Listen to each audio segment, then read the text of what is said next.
Have you ever noticed how people talk about aging? They'll say things like, "It's all downhill after 65," or "You just have to accept the pain, the fog, the slowing down." But deep down, you and I both know that's not the whole story. Yes, the body changes. Yes, we move a little slower, forget things more often, take longer to recover. But what if I told you there are small things, so small they seem almost too simple, that can completely shift how you feel each day? Not pills, not expensive treatments, just quiet little habits that help your body, your mind, and your spirit come back to life. One gentle step at a time. Because the truth is, it's not about adding more years to your life, it's about adding more life to your years. In today's video, I want to share with you 7 small habits that might seem easy to overlook, but if practiced daily, they can transform how you feel, how you move, how you sleep, and even how you smile. These aren't big resolutions, they're invitation to take back a little more energy, a little more clarity, a little more joy. So if that sounds like something you're ready for, leave me a comment that says, "I'm ready." I'd love to know who's walking this path with me. And if this video finds you at just the right time, hit subscribe and turn on the bell. Because here at Wise Old People, we're building a community of folks who believe that growing older isn't the end. The first habit is simple but powerful. Drink a glass of warm water right after you wake up. Not cold, not from the fridge, but warm, soothing, and gentle on your system. After a full night of sleep, your body is slightly dehydrated, your joints are stiff, and your digestion is still waking up. That first glass of water is like a soft good morning to your entire body. It helps rehydrate your cells, gets your digestion moving, supports your kidneys, and can even reduce morning aches. I once met a woman named Evelyn, 68 years old, who replaced her morning coffee with a cup of warm water and a slice of lemon. Just one small change. Within a week, she told me her stomach felt calmer, her joints didn't creak as much, and she no longer felt that heavy grogginess when getting out of bed.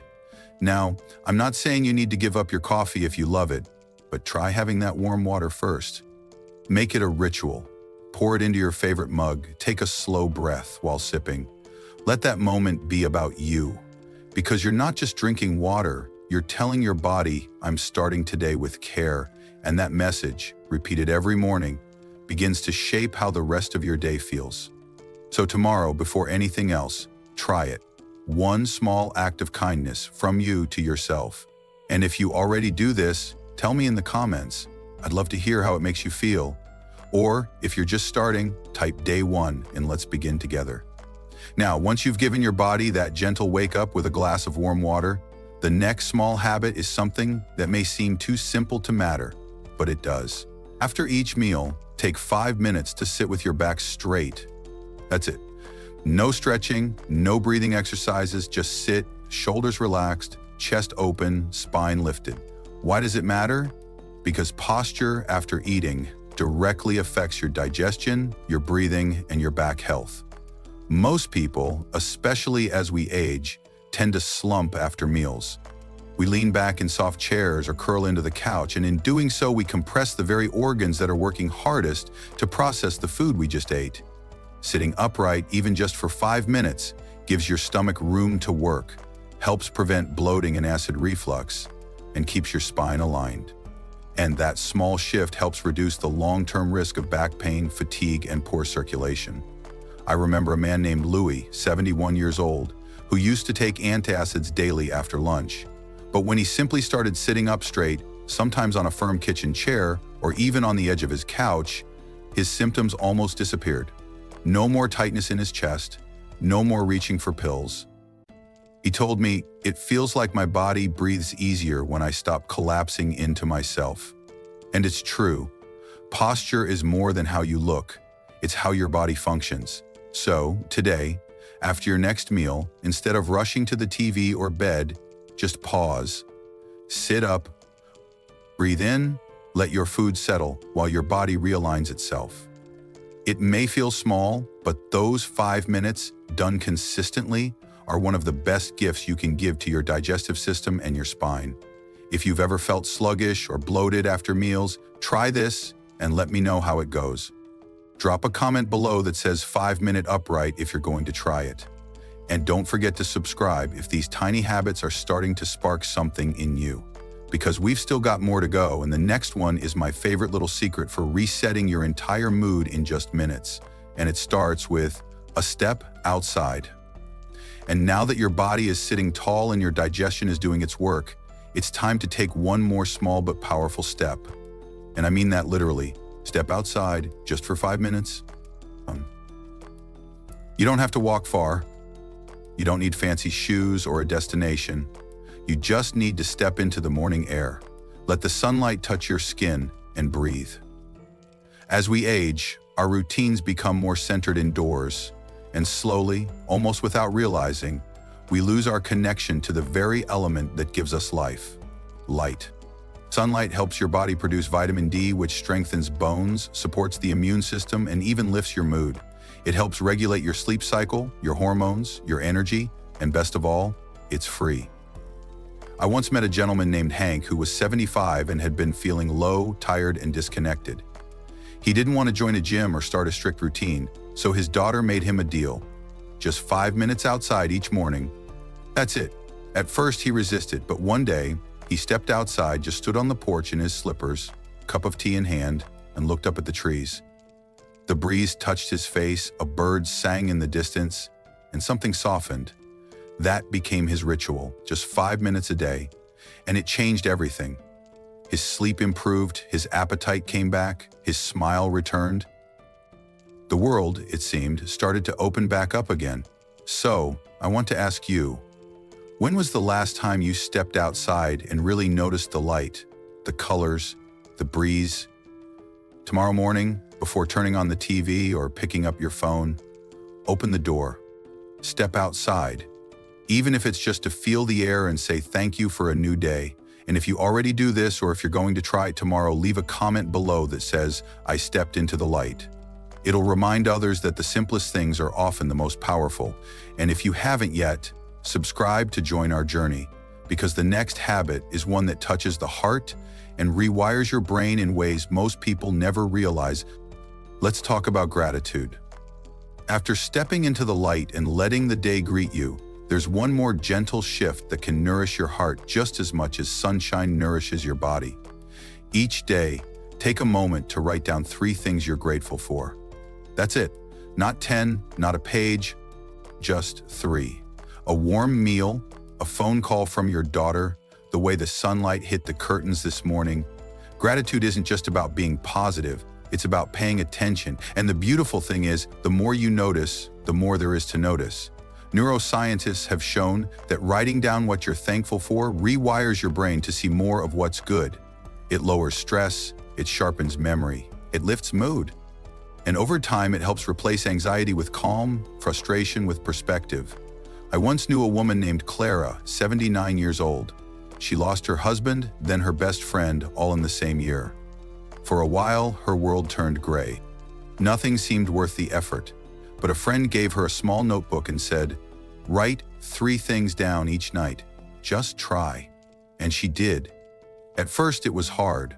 Some days, she could only write, "I got dressed. I made soup. I looked out the window." But slowly, her list grew. A grandchild's voice on the phone, the smell of rain, her favorite old song.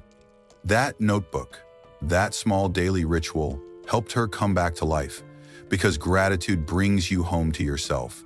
It reminds you that no matter what's been lost, something still remains.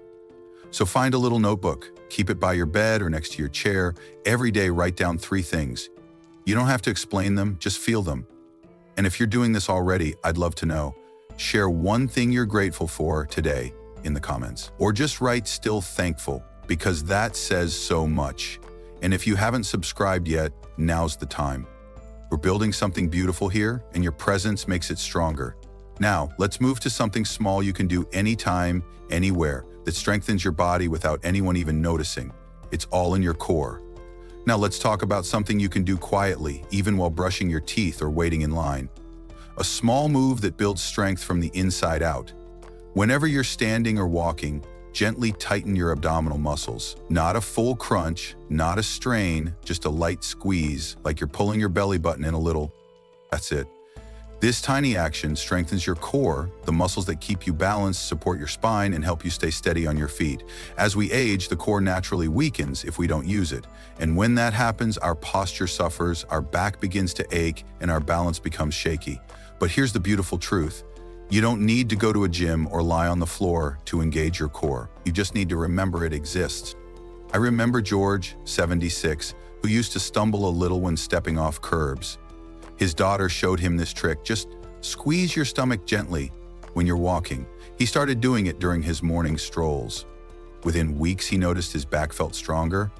His steps were more controlled. He even said his clothes fit better. The best part? No one could even tell he was exercising. It was his quiet little routine. So next time you're waiting for the kettle to boil, walking to the mailbox, or even standing in line at the grocery store, try it. Tighten your core, hold it for a few seconds, breathe, and then release. Do it a few times a day, and over time you'll build strength where it matters most, at the center. If you're going to try this today, or if you've already made it a habit, drop a comment below that says "strong at the core." And if you're enjoying this kind of gentle guidance, be sure to subscribe, because the next habit is one that makes every day a little lighter, a little happier, and a little more alive. Let's talk about music. Now here's something small that doesn't require strength, discipline, or even much time. Just your ears, your heart, and a favorite melody. Each day, take a few minutes to listen to one piece of music that you love. Not something random on the radio, not background noise, but something that truly means something to you. Maybe it's the song you danced to at your wedding, the one that played on road trips, or even the hymn your mother used to hum in the kitchen.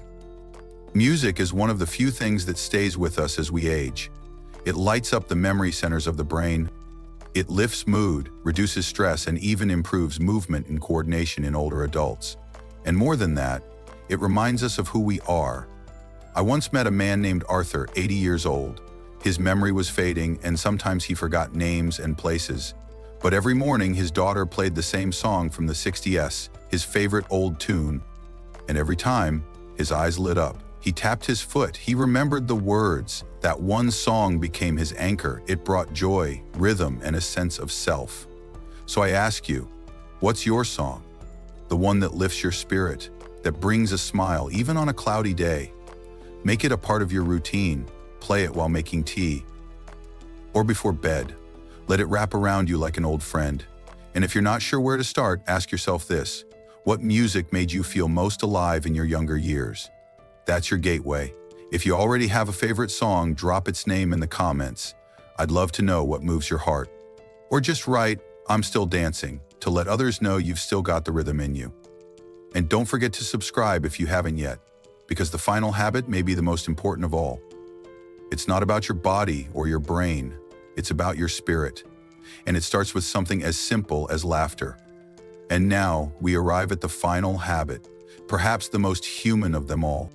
Don't let the day end without a little laughter. Just one chuckle, one smile, one small moment that reminds you that life, even with its aches and changes, is still worth enjoying.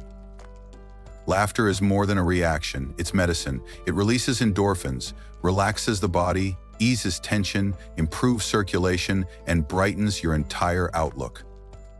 But most of all, it reconnects you to joy, to lightness, to the part of yourself that refuses to give up on happiness. I remember Miss Jean, 83 years old, who once told me her secret to aging well was simple. She made herself laugh at least once a day. Whether it was a silly joke, an old comedy rerun, or just remembering something funny her husband once said. She called it her nightly vitamin. She said, "If I can still laugh, then I know I'm still alive, truly alive." And she was right. You don't need to force it, you just need to look for it. Call a friend who makes you giggle. Watch a scene from your favorite movie, or look in the mirror and make a funny face. Yes, really. Because life after 65 doesn't need to be so serious all the time. You've earned the right to laugh. So tonight, before you lay down to sleep, find something to smile about. And if you're willing to share a bit of joy, leave a comment that says "still laughing," because that light you carry, it's contagious, and we could all use a little more of it in this world. And if this video has made you smile even once, I hope you'll subscribe. so we can keep finding these small, powerful ways to live fully together. Now let's wrap this up with a little something from the heart. So, here we are, 7 small habits, 7 quiet choices, each one simple, gentle, almost easy to ignore, but together they can shape your days in a way that feels lighter, stronger, and more alive. Maybe you won't do all of them today, maybe you'll just start with one, and that's enough. Because true change doesn't come from big, dramatic steps. It comes from the little things, from the way you start your morning, from the moment you step into the sunlight, from a song, a laugh, a sip of water, or a single breath taken with intention. You see, aging isn't about giving things up. It's about reclaiming what matters. And these small habits, they help you do just that. They remind you that you are still here, still capable, still shaping the quality of your days. So tell me in the comments, which habit spoke to you the most today? Which one will you try first? Or if you've already been doing one of these, share how it's helped you. Your story might inspire someone else who really needs to hear it. And if this video felt like a soft nudge in the right direction, please hit like and subscribe. It helps us reach more people, and it lets me know that what we're building here is meaningful. This is more than just a channel. It's a circle of wisdom, a space where growing older is not something we fear, it's something we grow into with grace, clarity, and community. So thank you for spending your time here with me. I'll see you in the next video, and until then, keep walking gently, keep choosing what brings you life, and never forget, you're not alone on this journey.